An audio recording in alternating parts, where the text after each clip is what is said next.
안교 교과해설 방송을 시작하겠습니다. 지난주에 우리는 도움이 필요한 이들을 위한 선교에 대해서 공부하였습니다. 이번 주에는 권세자들을 향한 선교라는 제목으로 우리의 선교 대상 중에서 특별한 그룹에 대한 선교의 방법 등에 대해서 살펴볼 것입니다. 성경은 하나님을 사랑하는 것 못지않게 가난하고 소외된 자들을 사랑하는 것이 종교적 경건의 핵심이라고 가르치죠. 이런 가르침 때문에 기독교는 소외된 자들을 위한 종교라고 정의되기도 합니다.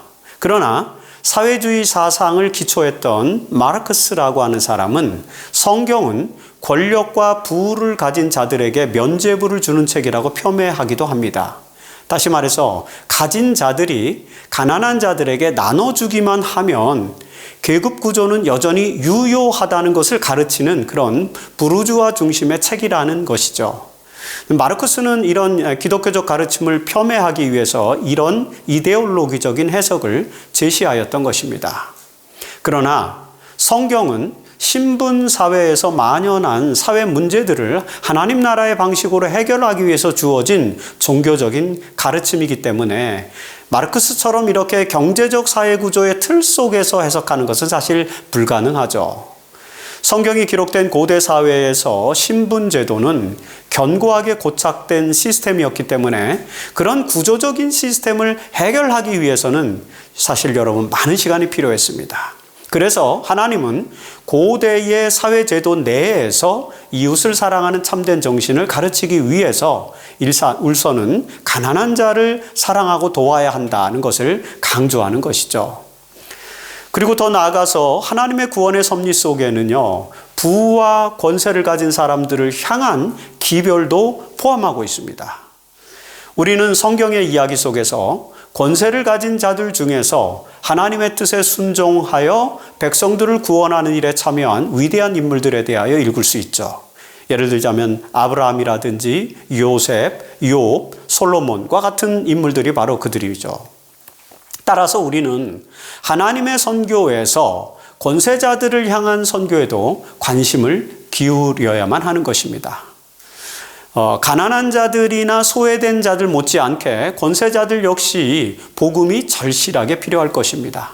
이번 주에 우리는 그들에게 어떻게 복음을 전해야 하는지 하나님의 선교의 방법과 의미들을 살펴보도록 하겠습니다. 권세자들을 향한 선교라는 제목으로 우리가 살펴볼 첫 번째 사례는요, 느부갓네살 왕입니다. 여러분, 안교 교재를 집필한 저자는요, 이 느부갓네살 왕의 이야기야말로 하나님이 절대 권력을 가진 불신자들에게 어떻게 역사하셨는지를 보여주는 놀라운 사례가 된다라고 이렇게 강조하고 있죠.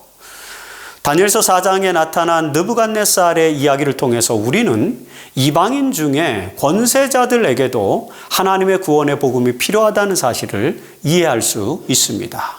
자, 먼저 느부갓네살은 바벨론의 왕이었다는 사실에 주목해야 하죠.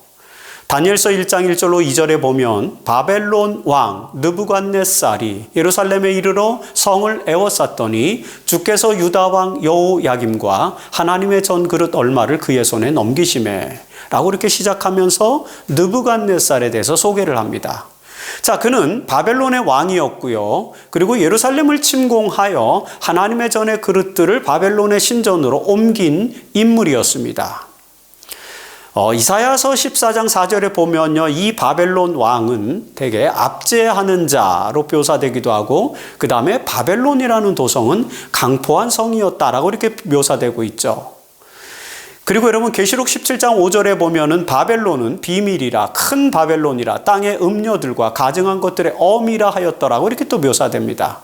이처럼 바벨론과 그 나라의 왕은 악을 상징하는 세력이었습니다. 느부갓네살 왕은 바로 그런 객관적인 평가에 부합하는 인물이었죠. 그는 남방 유다를 멸망시킨 바벨론의 왕이었기 때문입니다. 그러나 여러분, 이 악의 상징을 대표하는 나라의 왕이었던 느부갓네살에게도 복음이 필요했다는 것입니다. 그래서 우리는 복음의 대상을 한계 지어서는 안 된다는 교훈을 깨닫게 됩니다. 하나님의 복음은 모든 사람들을 구원하시기 위한 하나님의 계획으로 마련됐다는 것을 우리가 잘 알지 않습니까? 그래서 누가복음 2장 30절로 31절에 보면요, 제사장 시므온은 내 눈이 주의 구원을 보았사오니 이는 만민 앞에 예비하신 것이요라고 이렇게 고백합니다. 자, 구원은 모든 사람, 만민을 위한 것이었다라는 그런 표현이죠. 그래서 여러분, 바울은 디모데전서 2장 4절에서 하나님은 모든 사람이 구원을 받으며 진리를 아는 데 이르기를 원하시느니라 라는 이런 표현으로 소위 신학적 전문 용어로 보편적 속죄라고 하는 가르침을 제공하고 있습니다. 이로 인해서 우리는 마가복음 16장 15절에 나오는 것처럼 온 천하에 다니며 만민에게 복음을 전파하라는 사명을 받게 된 것이고요. 그리고 골로새서 1장 23절에 보면 바울은 이 복음은 천하 만민에게 전파된 바요라고 이렇게 설명하는 것입니다. 자, 이런 가르침에 따라서 우리는 그리스도의 보편적 속죄를 믿는 것입니다. 사실 칼뱅주의자들의 5대 강령에 보면 죄한된 속죄라는 그런 개념이 있거든요. 이 개념은 그리스도의 십자가의 속죄가 구원받기로 예정된 자들에게만 유효하다는 그런 이론입니다.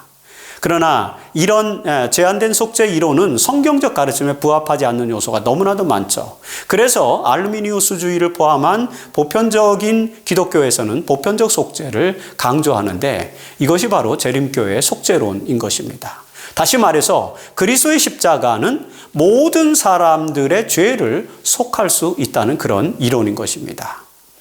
물론 여러분, 그 속죄를 믿는 자들만이 멸망하지 않고 영생을 얻게 될 것이다 라고 이렇게 요한복음 3장 16절에는 또 말씀하고 있죠. 어쨌든 우리는 이런 보편적 속죄의 가르침에 따라서 바벨론의 왕 느부갓네살에게도 복음이 필요했고 실제로 그는 다니엘의 하나님을 만나서 신앙 고백을 하게 되는 모습을 보게 되는 것입니다. 그것이 다니엘서 4장의 기록이죠. 자, 다니엘서 4장에서 우리는 느부갓네살이 교만함으로 고통을 받다가 하나님을 찬양하는 극적인 사건의 기록을 읽게 됩니다. 다니엘서 4장 30절에 보면요, 나 왕이 말하여 이르되 이 큰 바벨론은 내가 능력과 권세로 건설하여 나의 도성으로 삼고 이것으로 내 위엄의 영광을 나타낸 것이 아니냐라고 이렇게 교만함을 드러내지 않습니까? 그로 인해서 그는 이제 하나님의 저주를 받게 됩니다. 다니엘서 4장 33절에 보면은요, 느부갓네살 왕이 소처럼 풀을 먹으며 그리고 머리털이 독수리털과 같이 자랐고 손톱은 새 발톱과 같이 되었다라는 그런 기록이 있습니다. 이는 이제 그가 짐승으로 변했다는 그런 정신착란증, 전문적인 용어로 인사니아 조안트로피카라는 이런 정신적 질환에 걸렸다는 것을 말해줍니다. 여러분, 역사적 기록에 보면요, 사실 바벨론의 마지막 왕이었던 나보니더스 왕이 실제로 이 병에 걸려서 10년 동안 고생을 하다가 유대의 선견자에게 치료를 받았다는 그런 기록이 등장합니다. 느부갓네살은 교만함으로 이 질병에 걸렸지만 7년 후에 회복되었고요. 그리고 하나님께 영광을 돌리게 됩니다. 그래서 다니엘서 4장 34절에 보면 느부갓네살이 하늘을 우러러 보았더니 총명이 다시 돌아온지라 이에 지극히 높으신 이에게 감사하며 영생하는 이를 찬양하고 경배하였나니라고 기록되어 있습니다. 여러분, 느부갓네살이 하나님을 찬양하게 된 것은 왕의 꿈을 해석하여 이 일을 미리 알게 해주었던 다니엘의 지혜 때문이었죠. 다니엘은 당시 바벨론의 포로 신분이었지만 하나님을 높이는 삶을 통해서 이방인들에게 모본이 되었고 그래서 하나님의 복음을 느부갓네살에게 전했던 것입니다. 그 결과 바벨론의 왕 느부갓네살이 하나님의 치료를 받고 하나님을 찬양하는 놀라운 역사를 보여주는 것입니다. 이 이야기를 통해서 우리는 다니엘처럼 바벨론의 왕과 같은 그런 권세자들을 향한 선교 정신을 가져야 한다는 사실을 깨닫게 되는 것입니다. 이것이 일요일 소지의 내용입니다. 이방인의 권세자 중에서 여러분, 하나님의 구원을 경험한 또 한 인물이 성경에 나오는데요. 그는 바로 아람의 군대 장관 나아만이었습니다. 자, 열왕기하 5장에 등장하는 나아만 이야기에서 우리가 주목해야 할 하나님 선교와 관련된 가르침은 무엇일까요? 먼저 나아만은 이방인 중에서 구원을 받은 대표적인 인물로 나타나고 있다는 사실입니다. 자, 누가복음 4장 27절에 보면요, 선지자 엘리사 때에 이스라엘에 많은 나병 환자가 있었으되 그 중에 한 사람도 깨끗함을 얻지 못하였고 오직 수리아 사람 나아만뿐이었느니라는 이런 기록이 있습니다. 여러분이 잘 아시는 것처럼 이 내용은 예수님께서 나사렛 회당에서 유대인들에게 하신 설교이죠. 자, 예수님은 하나님의 구원이 이방인들에게도 있음을 강조하면서요, 우선 엘리야 시대의 사렙다 과부, 그리고 이 엘리사 시대의 나아만 장군의 사례를 제시합니다. 이 두 내용은 모두 열왕기상과 열왕기하에 기록된 것인데 이스라엘 백성들에게 매우 귀중한 교훈이 되는 것이죠. 따라서 우리는 나아만 장군의 이야기가 열왕기하에 기록된 이유가 바로 구원의 대상이 이방인의 권세자도 포함된다는 사실을 깨닫게 해주기 위하면 먼저 알아야 하는 것입니다. 아람의 군대 장관이었던 나아만은 우선 육체적 질병으로부터 치료함을 받았습니다. 사실 그는 고대 사회에서 가장 잔혹한 질병이었던 나병에 걸렸죠. 그런데 그 질병은 나아만에게 하나님의 구원을 경험하게 하는 그런 기회가 되었던 것입니다.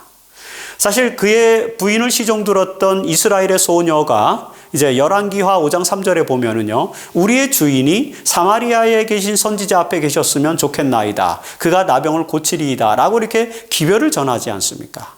이 놀라운 기별로 인해서 나아만은 엘리사 선지자를 찾아가서 치료를 받게 됩니다. 열왕기하 5장 14절에서 나아만이 내려가서 하나님의 사람의 말대로 요단강에 7번 몸을 잠그니 그의 살이 어린아이의 살같이 회복되어 깨끗하게 되었더라고 이렇게 기록합니다. 나아만은 이 어린 유대인 소녀의 말과 그리고 자신의 믿음과 그렇죠. 그리고 선지자 엘리사의 능력에 힘입어서 육체적 질병으로부터 해방되는 경험을 하게 된 것입니다.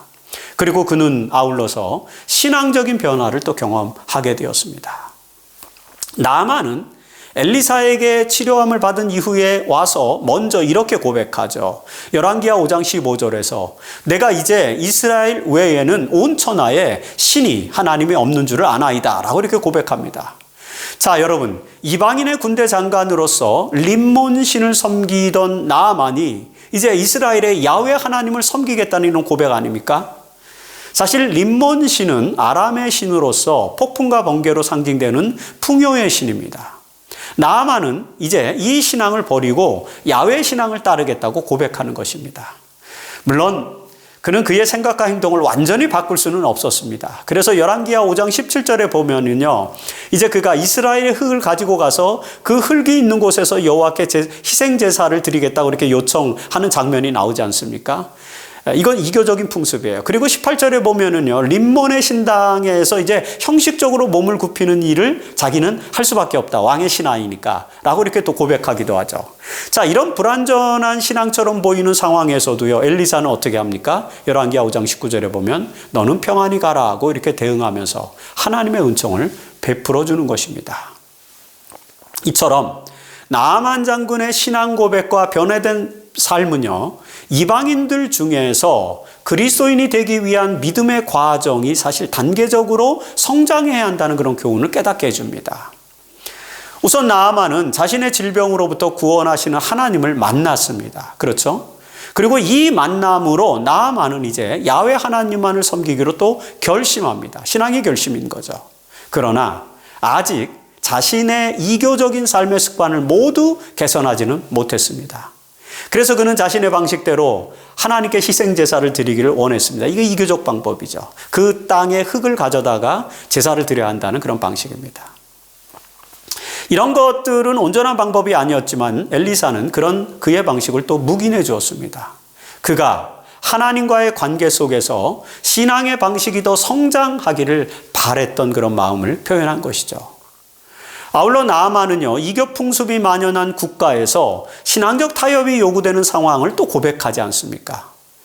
그래서 림몬 신당에서 고개를 숙이는 것을 허용해달라 이렇게 말하지 않습니까? 그러나 이 모든 상황에도 불구하고 엘리사는 그의 신앙 고백을 받아주었습니다. 나아가서 그가 온전한 신앙의 방법대로 성장하기를 기도하였던 것입니다.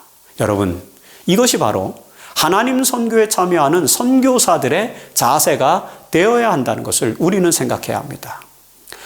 권세자들을 향한 선교에서 우리는 그들의 상황을 고려하면서 믿음의 성장이 이루어지기를 기도해야 하는 것입니다.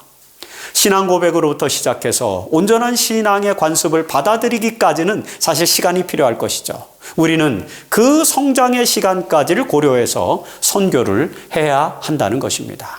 나만 장군의 사례에서 우리는 그런 선교적인 방법을 이해하게 되는 것입니다. 권세자들 중에는요, 학문적 권위를 가지고 있는 사람들도 있을 것입니다. 우리는 이들에게도 하나님의 복음을 전해야 하죠. 자, 요한복음 3장에 등장하는 니고데모의 이야기는 바로 학식 있는 자들을 위한 선교에 대한 이해를 우리에게 제공해주고 있습니다. 먼저 니고데모는 학식 있는 유대 지도자였죠. 자, 요한복음 3장 1절에는요, 바리새인 중에 니고데모라 하는 사람이 있으니 유대인의 지도자라고 이렇게 소개되어 있죠. 그리고 10절에 보니까 너는 이스라엘의 선생으로서 이러한 것들을 알지 못하느냐라고 기록되어 있죠. 자, 이런 기록들에 의거해서 우리는 니고데모는 바리새인이고 유대 지도자였고 학식을 가지고 있는 랍비라는 사실을 이제 확인할 수 있습니다. 여러분, 유대 사회에서 랍비는요, 현인 또는 율법학자 또는 율법 선생을 지칭하는 그런 용어입니다. 랍비는 유대교의 율법과 지혜를 가르치고 전승하는 매우 중요한 역할을 담당했던 정신적이고 영적인 지도자였죠. 한밤중에 예수를 찾아온 니고데모는 바로 그런 사람이었던 것입니다. 이런 랍비이자 바리새인이었던 니고데모도요, 하나님의 선교의 대상 중에 하나였다는 것을 우리는 요한복음 3장에서 보게 되는 것입니다.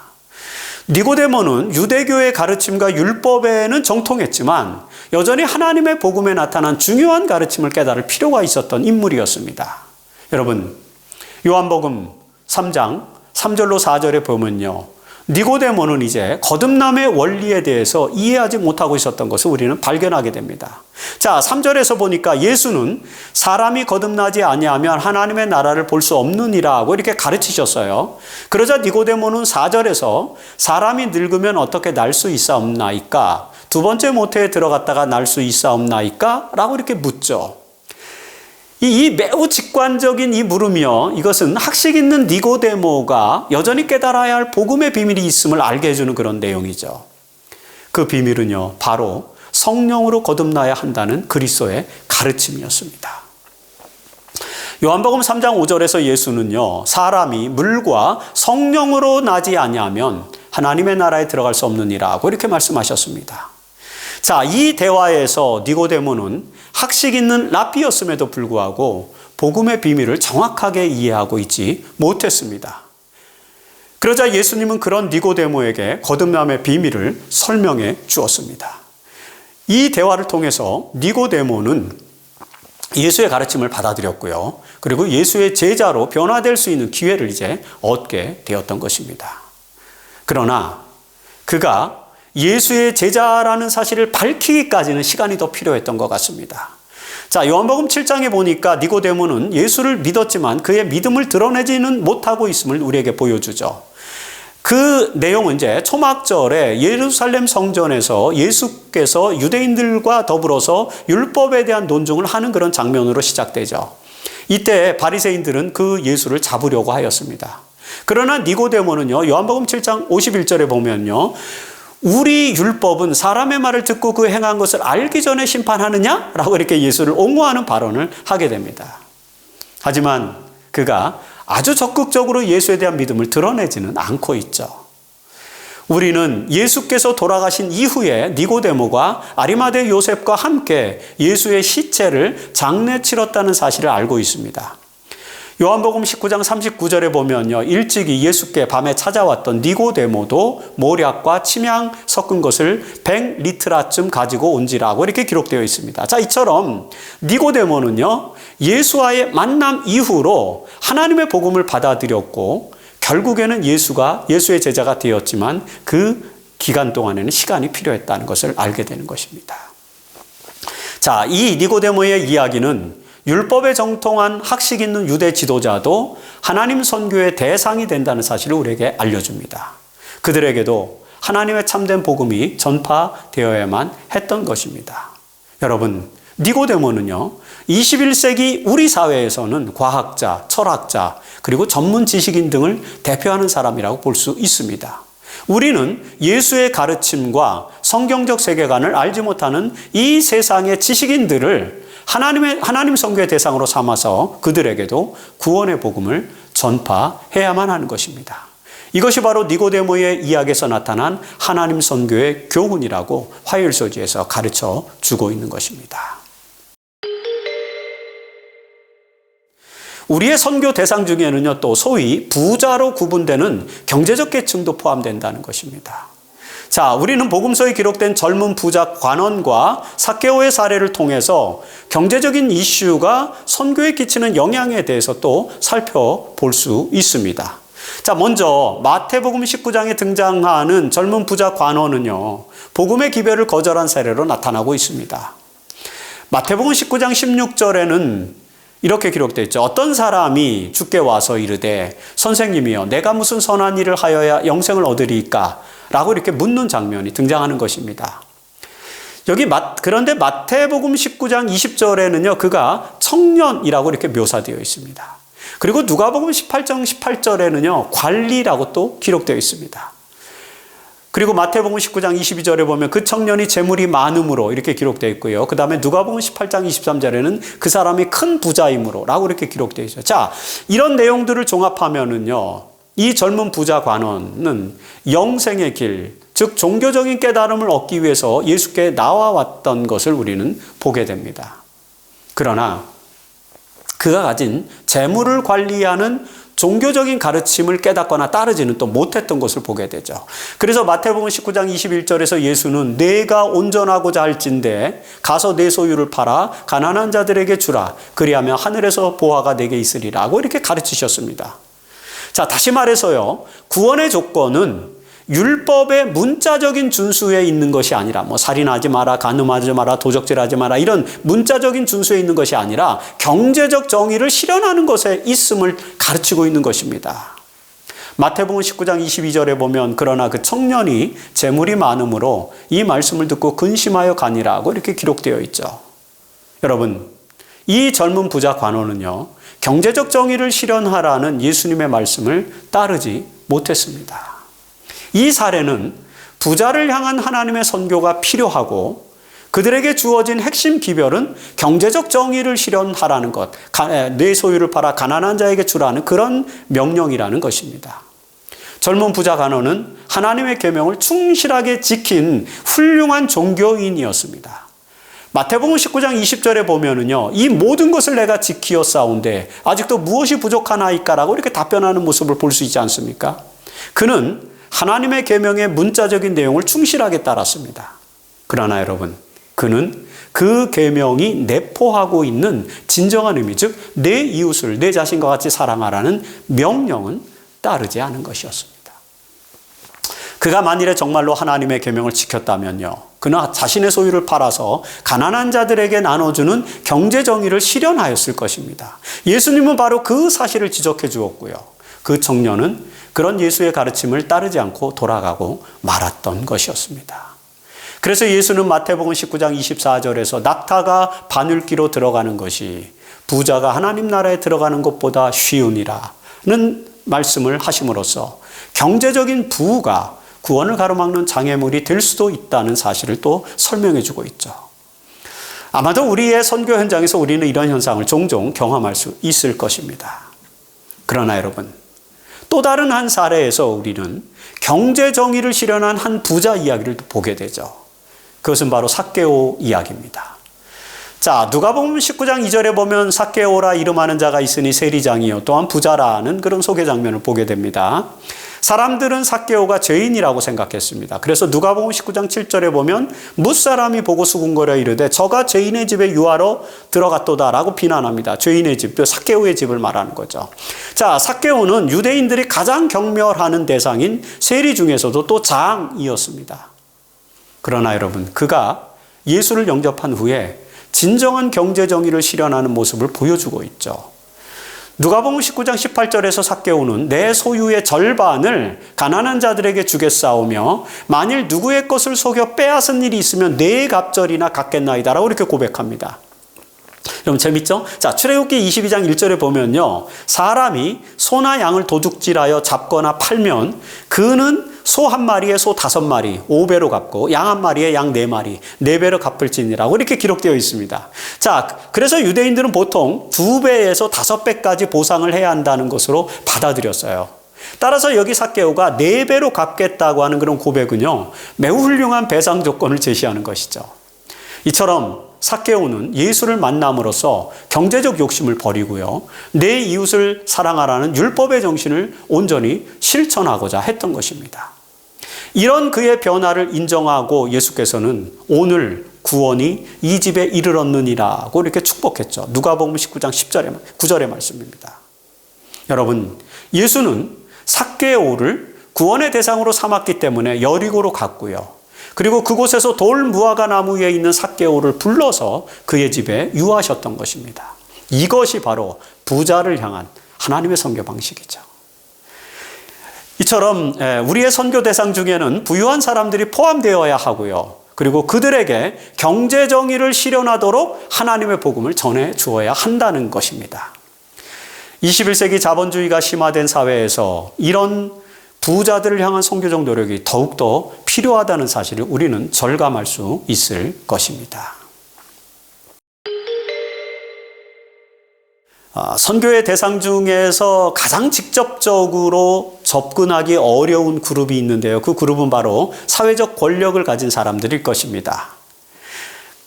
그렇지만 이제 목요일 소지에서는 이 사회적 권력을 가진 권세자들을 향한 우리의 선교를 또 강조하고 있고요. 그래서 그런 선교에서 생각해야 할 귀중한 권면들을 또 중심으로 하고 있습니다. 특별히 이 안교 교과는요, 마태복음 27장에 등장하는 아리마대 요셉의 사례를 통해서 권세자들을 향한 선교에서 우리가 생각해야 할 몇 가지 요소들을 제시해주고 있죠. 자, 먼저 예수는 권세자들 중에서도 제자를 두고 계셨다는 사실에 주목해야 합니다. 이미 살펴본 니고데모를 포함해서 가버나움의 왕의 신하가 요한복음 4장 46절로 53절에 보면 가버나움에 살고 있던 왕의 신하, 그 다음에 마가복음 5장 21절로 43절에 보면 회당장 야이로와 같은 사람들이 예수님을 믿는 그런 내용들을 우리가 읽게 되죠. 그리고 여러분, 사도행전 6장 7절에 보면은요, 예루살렘에 있는 제자의 수가 더 심히 많아지고 그 다음에 어떻게 해요? 허다한 제사장의 무리도 이도에 복종하니라는 그런 기록이 있습니다.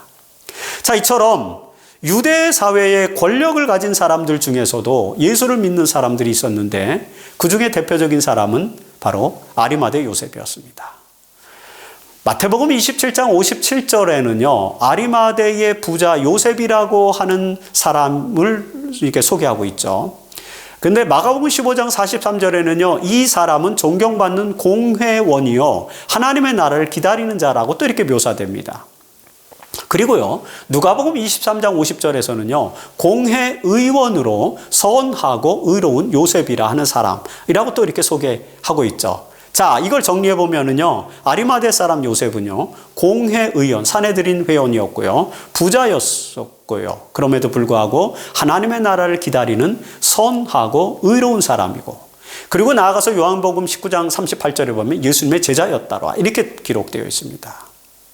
여러분, 이 아리마대 요셉이 예수의 제자가 된 것을 한동안 숨겼지만 그럼에도 불구하고 이제 예수의 시체를 자신의 무덤에 안치할 만큼 신실한 제자가 되었던 것을 우리는 성경을 통해서 읽게 됩니다. 이처럼 예수의 제자들 중에는 권세자들도 있었다라는 사실을 우리는 주목해야 합니다. 그렇다면 여러분, 이들은 어떻게 예수의 제자가 될 수 있었을까요? 사실 우리가 그 구체적인 내용을 알 수는 없습니다. 그럼에도 불구하고 이들은 아마도 예수께서 가르치신 그 가르침과 여러 활동들을 목격하면서 그분이 하나님께서 보내신 메시아임을 아마 믿었던 것 같습니다. 누가복음 27장 51절에 보면요, 아리마대 요셉은 제사장들의 결의와 행사에 찬성하지 아니하는 자라고 이렇게 묘사되어 있거든요. 자, 유대의 지도자로서 예수의 그 상태를, 예수님의 여러 사건들을 바라보면서 아리마대 요셉은 그분의 치유의 능력과 그리고 하나님의 권능을 아마 믿음으로 받아들였던 것 같습니다. 그는 예수나 그의 제자들로부터 전도를 받아본 적은 없었어요. 그럼에도 불구하고 예수님을 메시아로 받아들이는 침착한 믿음의 사람이었음을 우리는 보게 됩니다. 이 아리마대 요셉처럼 우리 사회의 지도층에 있는 사람들 중에는요, 신중한 태도와 선택으로 하나님의 복음을 받아들이는 사람들이 많이 있습니다. 그들은 아마 직접적인 선교를 받지 않는다 할지라도 소속된 사회를 선하고 의롭게 통치하기 위해서 하나님의 능력을 아마 필요로 하게 될 것입니다. 여러분, 바울은 골로새서 1장 16절에서요, 왕권들이나 주권들이나 통치자들이나 권세들이 다 그로 말미암고 하나님으로 말미암고 그를 위하여 창조되었고라고 이렇게 강조됩니다.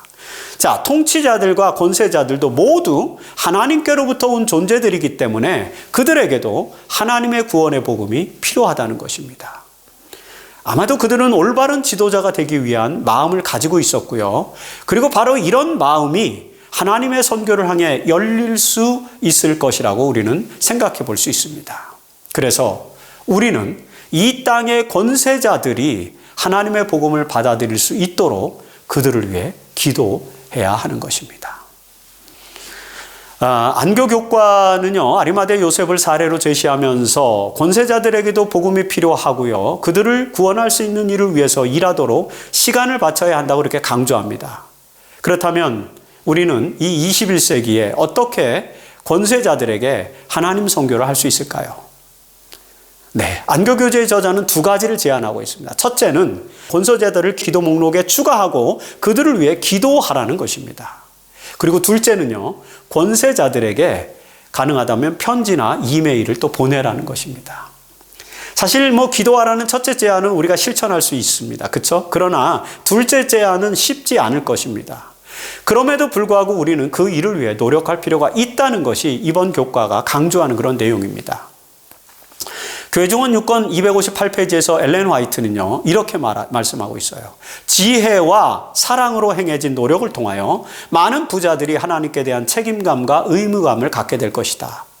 이런 권면이죠. 자, 우리는 권세자들에게 하나님의 복음을 전하기 위해 지혜와 사랑으로 노력해야 한다는 것이죠. 그렇게 할 때 아리마대 요셉과 같은 사람이 그리스도의 제자가 될 수 있었던 것처럼 오늘 21세기 우리 사회에서도 권세자들과 권력자들이 하나님을 믿는 믿음을 갖게 될 수 있을 것입니다. 이번 주에 우리는 권세자들을 위한 선교에 대해서 살펴보았습니다. 성경은 권세자들이 하나님의 복음을 받아들인 사례들을 기록하고 있죠. 느부갓네살은 바벨론의 왕이었지만 다니엘을 통해서 하나님의 능력과 권세를 찬양하는 사람이 되었습니다. 그리고 나아만은 아람의 군대 장관이었지만 엘리사로부터 나병의 치료를 받고요, 야훼 하나님을 섬기기로 또 결심하였습니다.